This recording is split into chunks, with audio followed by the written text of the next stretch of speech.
Mic दे razor भाई, mic दे क्योंकि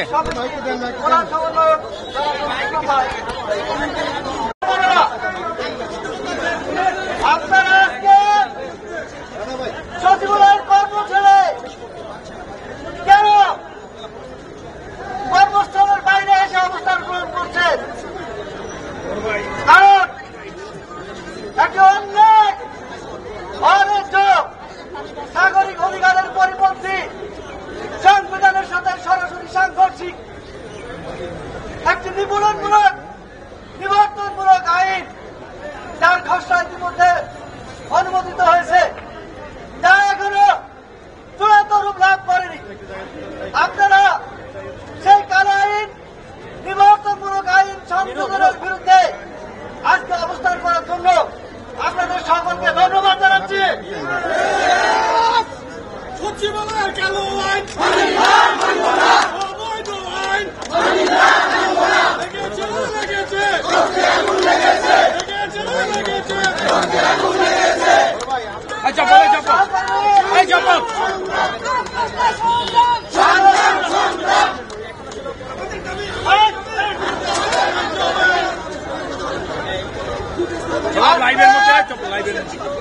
সচিবালয়ের কর্মকর্তা কর্মচারী নির্বিশেষে কেন সংযুক্ত হয়েছে আজকে আইনের বিরুদ্ধে? কারণ এই আইনের স্টেক হোল্ডার আমরা কর্মচারীরা। আমাদের সাথে কোনো পরামর্শ, আমাদের সাথে কোনো আলোচনা না করে একটা নতুন আইন খুব করে চালু করে দেওয়া হচ্ছে, যা প্রবর্তিত হলে সাধারণ নাগরিকের অধিকার কার্যকর হবে। কর্মচারীদেরকে শর্ট নোটিশে কারণ দর্শনের পূর্বে চাকরি থেকে অপসারণ করা হবে।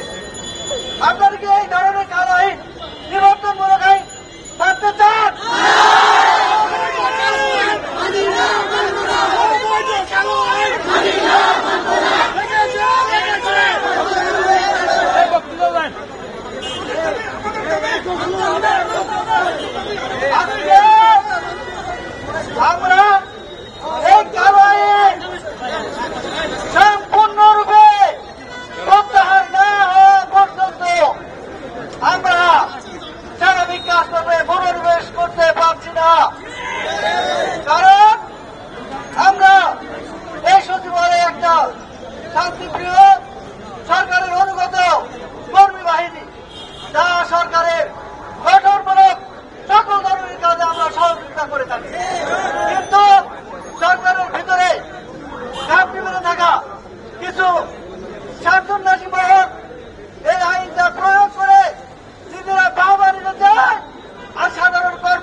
আজকে আমরা এখানে অনেক কর্মচারী কর্মকর্তা ভাইয়েরা উপস্থিত হয়নি, তাদেরকে আমরা বলবো এই আইন যখন প্রবর্তিত হবে অনেক মা বোন সম্ভ্রম হারানোর ভয়ে সম্ভ্রম হারিয়েও তাদের কথাটি ন্যায্য কথাটি অধিকারের কথাটি বলতে পারবে না। ভয়ে অনেক সব কর্মকর্তা তারা সরকারের পলিসি বাস্তবায়নে কোনো ভূমিকা রাখতে পারবে না।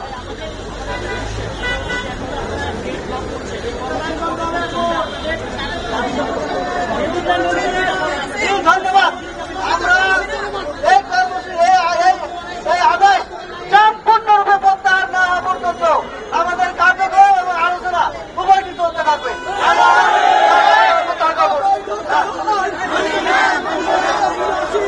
সংগ্রামী সাথী ও বন্ধুগণ, আরে মাইক চালিয়ে যান। সংগ্রামী সাথী ও বন্ধুগণ, সাথে আপনাদের দৃষ্টি আকর্ষণ করছি এই দাসত্ব আইন, কালো আইন যে ভাষায় বলি না কেন, এই আইন অবিলম্বে প্রত্যাহার করা না পর্যন্ত আমরা মাঠ ছাড়ব না। তবে আমরা এই গেটে যে অবস্থান করছি, আমরা গেটে অবস্থান করব না। আমাদের এখানে গেট পর্যন্ত শেষ। আমরা এখন অবস্থান করবো বাদামতলায়। আইন প্রত্যাহার না করা পর্যন্ত আপনাদেরকে সবাইকে অনুরোধ করছি, সব বিল্ডিং থেকে সমস্ত লোক এসে ওই বাদামতলায় অবস্থান করবেন। ধন্যবাদ সকলকে।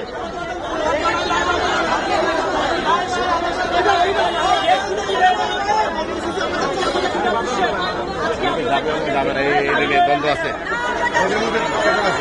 আজকে সচিবালয়ের কোন কর্মচারী কাজে ফিরবে না। এখন আমরা বাদামতলায় সমবেত হবে। নেতৃবৃন্দের ঘটনা না আসা পর্যন্ত আমরা আমাদের আন্দোলন চালাতে থাকবে। আমরা কাজে ফিরব না।